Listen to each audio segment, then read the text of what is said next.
È del tutto legittimo per un paese che ha dato i natali ad un beato chiedere di mantenere la salma nel luogo dove il candidato santo ha vissuto dalla nascita.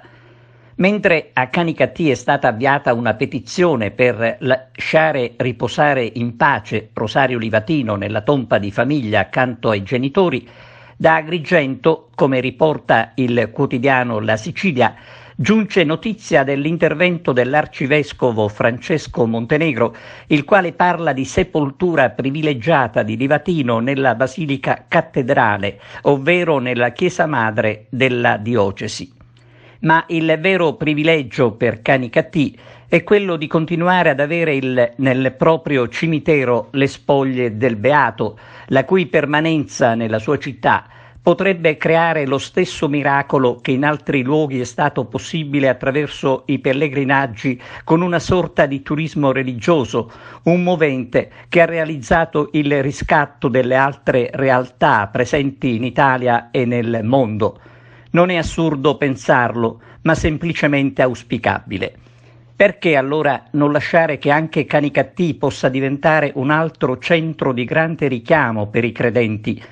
C'è da dire che proprio a Canicattì si trova la tomba del venerabile padre Gioacchino Lalomia, verso il quale esiste una devozione straordinaria che segna un via vai di fedeli dalla cappella dove è sepolto, nel santuario dove si trovano la sua cella e le sue reliquie, che rappresentano una piccola San Giovanni Rotondo.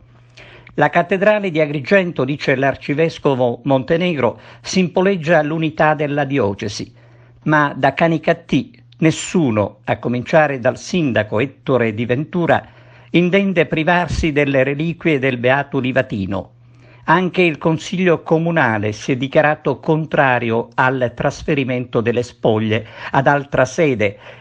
malgrado l'altra sede si chiami Basilica Cattedrale, ma è ad Agrigento, un sito che la gente di Canicattì non accetta, nonostante le parole dell'arcivescovo, e non sembra per niente il caso di entrare in conflitto.